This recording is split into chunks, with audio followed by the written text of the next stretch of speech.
Hello my loves, and welcome back to my channel. Very excited to be here with you right now because I know I haven't made a video in a while. My camera was stolen twice. I had just replaced it and then it was stolen again. So I'm just making this on my iPhone right now and hopefully it's good enough quality. But I wanted to hop on and make this video because it was requested quite a bit. As you can see, I cut my hair. I still have my dreads, but I'm slowly brushing them out. I'm gonna keep like half of them, but you can't really notice them.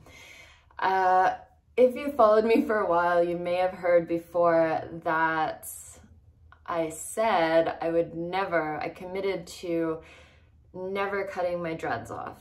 And I call them jatas. But many of you are wondering what changed, and things have changed actually. So I'm gonna explain, and I haven't planned what I'm gonna say in this video, so I'm just gonna let it come from my heart, and I just ask you to be kind in the comments. Otherwise, I just won't allow the comments because this is my journey and I'm just sharing it with you openly, and that's all I can do. So I'll explain why I got them. Firstly, the first dreads that I got is when I was living in Southeast Asia and I was studying Kashmir Shaivism, and I was kind of obsessed with Shiva. Like, I discovered Shiva. I had been seeing visions of the god Shiva my whole life. I'm still a devotee. Yeah, that is my daily practice, is devotion to Shiva. I was really missing the divine masculine aspect of myself through most of my life. And as a result of this, I had no voice. I was very timid, shy. I couldn't speak up for myself. I had no boundaries. There was a lot of blockages. And the jatas were a way for me to embody Shiva, to embody the divine masculine. That's what they truly meant for me. And they were also a way for me to release my ego, as I couldn't style my hair. I just let my hair grow. I did maintenance once a year and that was it. Because I was really struggling with my image, and, you know, I was a model and a dancer and working in industries that really cared what I looked like. So when I got out of those industries, I really just wanted to not care anymore. So that's when I decided to start building them, and then they gradually became like half of my hair over the years. When I came to America, so there's a few different reasons why I've cut my hair, but when I came to America, I was dating someone here, as many of you know if you're following, and that's why I first came to California. And I wasn't planning on staying. My heart was in the East, in India and Asia and also Australia. So I always thought this was where I was gonna settle. But once I came back to California, which is fairly close to my family back home in Canada, I feel like life is pushing me to be near home and back home. So as much as I love, and I feel like that's my place over there, I feel that I should be around home. This was like my second time ever going to America. And when I say America, I mean United States of America. That's what we call it as Canadians. So I had visited like for a few days at a time. I went to Florida like years ago, and this was my first time really spending time in America. I didn't know much about this country. When I first got here, and I was online with my ex, who also has dreadlocks, there was a lot of like comments about cultural appropriation, and I had never heard that before. And the comments were in a way that was attacking us. So naturally, I felt defensive and I felt attacked, and I didn't like it. So my introduction to dreads or jatas was in the East, around devotees of Shiva. So I associated them with Hinduism. And then I had lived in the Caribbean in my early 20s. I also associated it with Rastafari, which I've been around a lot in my life. I appreciate the culture and the belief system as well. So for me to get them, it was like a mixture of these cultures that I really appreciate and I've lived in and have experienced. And in both places, they were always telling me to get them. And really, like, that's why I got them, because they encouraged me to. So when I came over here, I was really confused that all of a sudden people were attacking me for having them. And my first, I'm just being honest here, I was like, wow, these Americans are crazy. Like, why are they just looking for reasons to attack people? Like, in my opinion, in my reality, I know that my intention to wear this hairstyle is pure and it was for spiritual purposes. So it didn't make sense to me why I was being attacked. And it didn't happen that much, but you know, I am sensitive and I pay attention to feedback that I get. And I never want to be doing anything that makes someone feel worse. You know, my presence here is to uplift and to raise the vibration of consciousness. So there was one comment that kind of stuck with me, one message. It was from a younger woman, African-American, who had dreads, and she wrote that she was probably the only one that wasn't just seeming like she wanted to attack, but she said, you know, it's just hard for me to see because I've been like ridiculed at jobs for having dreadlocks when it's part of my culture, but then I see this beautiful white women like you getting praised and all these comments, you're so beautiful with your hair like this, and getting followers and getting attention and wearing it in a way, you know, that looks, I guess, like my intention wasn't it to be a hairstyle at all, but it looks that way. So, and I'm sure it was, because eventually I put, you know, beautiful things in it. I felt like a mermaid, and then it becomes about my ego and style. So that one stuck with me because she wasn't attacking me. She was literally sharing her story and how it affected her reality.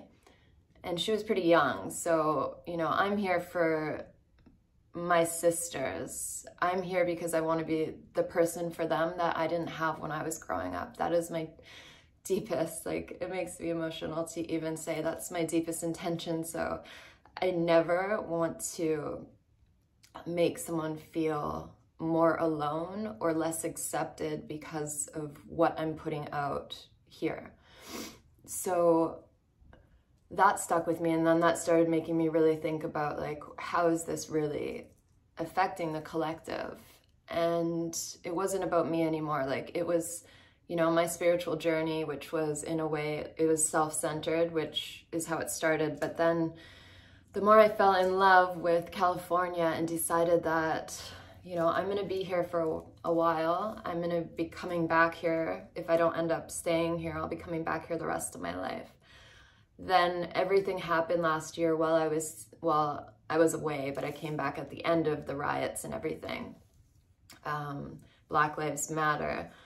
So I want to share that growing up in Northern Canada, and I made a post about this at the time, and a lot of Americans got triggered and attacked me again, saying that I should have known about the history of, you know, I don't like saying black because we don't even say that where I'm from. That's like and it's a no-no. So this whole like Black Lives Matter, it feels inappropriate to even say that to me because we don't call people black.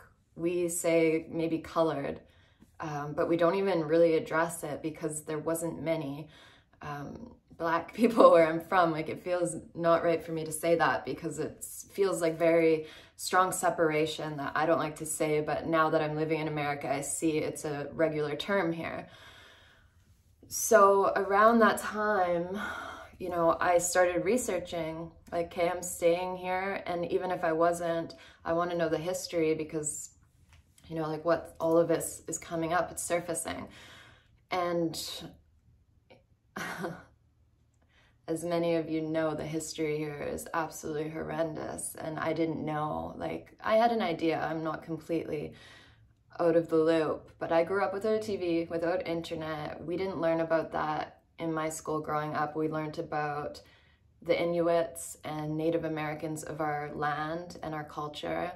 I honestly never met a Black person until maybe the last year of high school.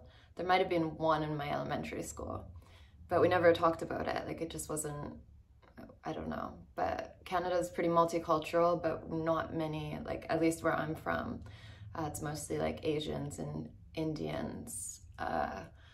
So I educated myself, and then it started feeling like if I'm going to be here, just like if I'm in any other country or culture, I'm going to be as respectful as I can. And although American culture is not like a very distinct culture, this is part of a very big part of their history. And then it started to make sense to me why I was being attacked, because, you know, these specific group of people have been through so much and they have this in their blood and it hurts them. And I can feel that. And then I started feeling like I was appropriating and not being as respectful and gentle to others as I want to be. So that was on my mind for a while as I was sitting with it, and like I made this commitment to having my hair this way, but what is it? You know, it's about the collective more than me, especially if I'm gonna stay here. So that was on my mind, and then I started thinking I'm probably gonna get rid of them in a year or two. And then I went over to Tulum this last year, 2020, and I never really posted about this, but it was probably the worst place, in my opinion, I've ever been, honestly. And, you know, I'm gonna trigger a lot of people, especially if there's other spiritual teachers, new age spiritual teachers here watching this, even my friends. A lot of my friends are there right now. It is like, and yeah, maybe this sounds negative, but it's the most superficial place I've ever visited. And I've stayed in Dubai, I've stayed in Singapore, I lived in Singapore. Like, these are places that's supposed to be very superficial. I lived in Hollywood. This was like the melting pot of everyone, like pot of everyone coming together from these communities, very privileged spiritual communities, you know, and I'm not hating on it. It did feel very inauthentic to me. I'm gonna go back. Like, I'll probably go teach there. We do need, you know, teachers from all walks of life there. This was my experience. I didn't stay long. I literally only went to 2 workshops because of the environment, but I did meet some really authentic, amazing people and women there. So I'm not saying like everyone, but the vibe just wasn't resonating, and it was feeling not like what I expected at all. So, and there is a lot of white privilege in the New Age spirituality movement. I just really was feeling very like, I don't want any part of this. Like, I cut myself off from these communities in the West, even though I'm here, and I'm just alone. I'm like, I'd rather be alone than in what feels like high school. Like, it feels, there was groups I was going to that felt very cliquey, like Mean Girls, and this is supposed to be a spiritual community.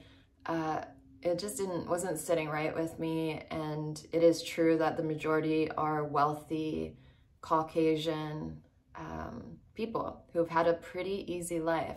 For me, if you've heard my story, like, my upbringing wasn't easy per se.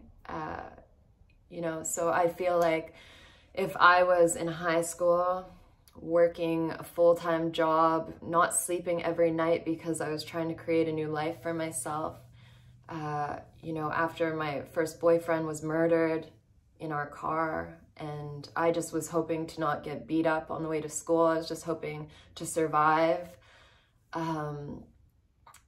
And I went online and saw these, you know, beautiful, and I'm calling myself out because this is the energy I'm sure I'm putting out to a lot of young people too, and I'm really sitting with that right now and deciding how I want to share my energy here.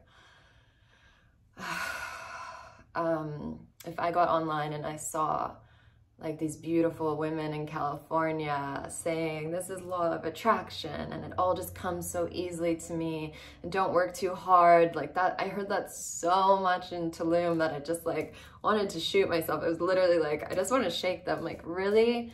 Your parents are millionaires. You grew up in Beverly Hills. Yeah, life's easy for you. It comes to you. Like, what kind of message is that? That's the rest of the world isn't like that. You know, like one of my favorite movies of all time, because I resonated with it because of the struggle I went through. Like, I lived in women's shelters. I had to work very, very hard to create a new life for myself. That movie is The Pursuit of Happiness. If you haven't watched it, definitely watch it, with Will Smith. And, you know, if he sat back and decided not to work hard, and the universe is just going to send whatever to me, like, he would have died and his family would have died. You know, like, not everyone is born with that privilege. And I was just seeing this too much, and it really was not attracting me at all to be part of these communities. And so when I got back from Tulum, that's when I was like, I'm cutting my hair. I'm cutting myself off from these groups. And I love these people. I'm not like saying anything negative, but I'm sharing this because I feel like it needs to be said. I know a lot of young people follow me, and just reminding you all that, like, whatever you see online, spirituality is not an identity. No one's more spiritually advanced, like more spiritual than the other. They might have studied more than you and practiced more than you. I don't know why my chest is so red right now. I just noticed that. Anyways, they may be a little further down the path with you. Like, I like to say, I'm just your sister, a little ahead because of my path of life. I started studying young and experiencing things. And I'm just holding your hand until you are here too. And that's it. We're the same souls. We're the same source. So there's a little bit too much like ego and identification with the spiritual. And that's the opposite of what spirituality is. So, you know, I was a little bit nervous about making this video because it is kind of calling the community out that I'm a part of. But I feel it needs to be said. And that was the biggest reason why I cut my hair. And I'm really happy about my decision. And I'm always working to be more mindful of how my personal decisions affect others. And if, you know, I've affected you or someone has affected you in a negative way, share it like that young woman did, you know, like, this wasn't in my reality. It just wasn't. And yeah, I was ignorant because I just wasn't introduced to it. And now I have been. So when you bring up something or you feel triggered from someone or hurts you that you feel someone's misrepresenting your culture, just say it nicely. Like, maybe they don't even know. And there's a lot of it happening now, especially here in America. So just educate out of kindness. Share your perspective, share your story, and yeah, let's just be kind to one another. So I hope that answers. I just kind of shared what was on my heart there. Yeah, I love you all. And we're in this together. No one's perfect. I've never claimed to be perfect. I'm just trying to be my best every day. As you know, we all are. We're doing our best on the level of consciousness that we're on. Many blessings, my loves. Thank you for watching. I appreciate your presence here, and I will be making more videos soon.